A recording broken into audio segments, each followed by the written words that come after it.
December over Hungary's controversial new constitution, which curbed the independence of the central bank. So now it's about thrashing out something that will work for all sides and keep Hungary out of trouble. It needs a loan to finance its debt, which is up at 82.6% of GDP, according to the central bank. In monetary terms, that is almost $94 billion. And much of that is in foreign currency because Hungarians snapped up mortgages at low rates from abroad. Regional implications too. Austria, for example, exposed to $41.6 billion of Hungarian debt, according to the Bank of International Settlements. Its 5-year borrowing costs jumped this week over investor fears. And then the major ratings agencies, they've all slashed Hungary's bonds to junk status. One of them, Fitch, sees the economy contracting 0.5% this year.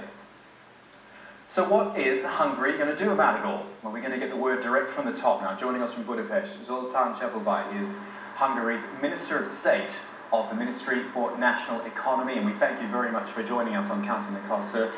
Am I being fair in saying that Hungary has no more options now, that the IMF, EU bailout scenario is the only choice? I think the most important that Hungary is in talk with the IMF and the European Union, and in that case I think we will secure for Hungary a safety net, which is very important in this very turbulent time what we have in Europe, in particular in the Eurozone. The International Monetary Fund has said that it is calling for tangible steps from Hungary to show it's willing to follow policies to stabilise its economy. Do you know what those tangible steps are? Is the IMF indicating exactly what it wants? In such a kind of negotiation and talk, there are always some points that are maybe important than the others, and I think we can deal with this kind of points in a commonly agreed program. So I think that we are in a good track. So, but is Hungary headed for, like so much of Europe, more austerity measures, which, as we've seen all over Europe, the public just doesn't like?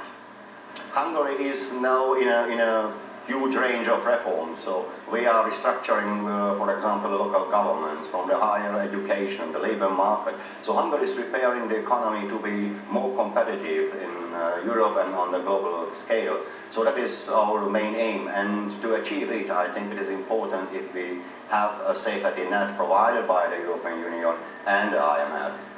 What about reforms to do with the central bank? Because that's one thing the IMF wasn't happy about, the lack of independence, the idea of restoring independence to the central bank. I think it is a normal procedure. If a member state passes a law and there are maybe some points that are against the treaty, the member state corrects it later. So now we are waiting for the European Union to say exactly what points are critical in the new law on the central bank, and after that Hungary can reflect to it and it can correct. But it is a normal procedure. It happened also last year. Hungary issued a law on media, and the European Union said there are some critical points, and the Hungarian government and the parliament changed and corrected this point. So I think it is a normal thing, and the European Union, as far as I know, next week will say exactly which points are critical, and the Hungarian government and the parliament can correct this. But in hindsight, and I know hindsight is a very easy thing, wouldn't it have been better to work harder on these issues last time you spoke to the IMF rather than having to go back to them in a worse position?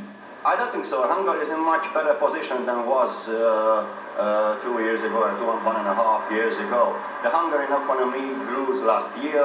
Our budget deficit is below 3%, and also in this year, according to the estimates of the European Union, will be below 3%, which is, I think, a very huge achievement.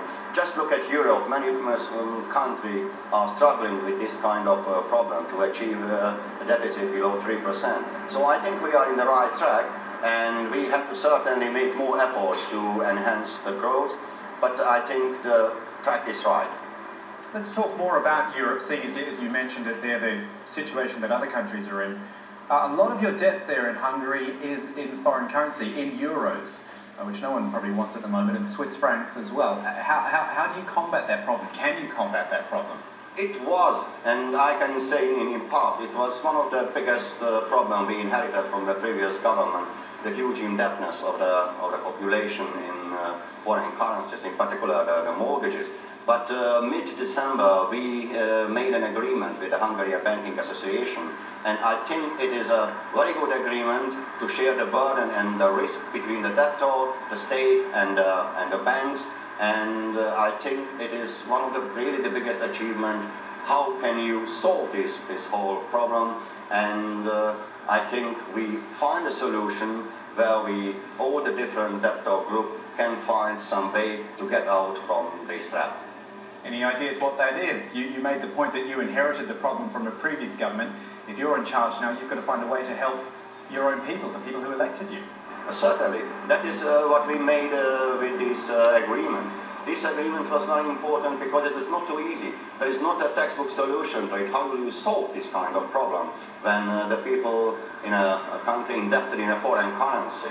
Normally the failure was that that was not enough regulation during the previous government. But now we have found the solution. It's very complicated, that is why I don't go in detail. But we implement a preferred exchange rate. Below the preferred exchange rate, the burden is on the debtor. And above the preferred exchange rate, the burden is divided between the banks and the state. And that is what I said, it is a burden sharing.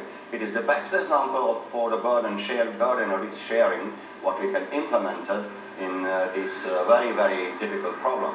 But I think that is the most important question in whole Europe, how to share the burden and the risk between all the important players. Can I get your view on the ratings agencies? We mentioned this earlier in our broadcast, the fact that the three major ratings agencies have all downgraded Hungary. Now, there's been so much controversy about how powerful they are or not. Do you feel that those moves were justified? The most important thing was the rating agencies sent us a message. Just read carefully the paper of the rating agencies. And they said, if Hungary are going forward in the way of the reforms, they could reverse this downgrading. So I think the most important message is, please speed up the reforms, what you are carrying out in Hungary, and we are on it. Just some views from you, if you wouldn't mind, sir, on the wider problems in the Eurozone and the European Union. Do you feel the leadership is going in the right direction now, particularly Chancellor Merkel and President Sarkozy, who are leading this charge? Do you think they've got the right idea now, finally? I think the most important problem is the uncertainty, because no one knows exactly what is the final stage of this whole process. So Europe is going from compromise to compromise, and it leads to uncertainty. And I think the biggest threat for Hungary and the Hungarian economy is this uncertainty what we have in Europe now. Just a final thought on, and I'll bring it back to Hungary actually, because we're talking about a lot of external problems and debt and things like that. I wonder if you look into your own country, into your own economy, where do you see the growth? There isn't a great growth forecast, I'll give you that, but where's it going to come from? Where's the internal recovery going to come from for you? So one thing, Hungary is very strongly connected to the European economy. Many big Hungarian companies European companies are in Hungary. But certainly we have to support in a much better way the small and medium-sized enterprises, and also the suppliers to the big investors. In this year, for example, the Mercedes will launch the production, and certainly it's important to have the suppliers to this huge investment. So I think the most important to connect the multinational companies in Hungary with the small and medium-sized companies, and I think that is the way to forward. Very, very interesting talking to you. Zoltán Cséfalvay, Hungary's Minister of State for the Ministry for National Economy. Thank you so much for joining us on Counting the Cost. Thank you very much.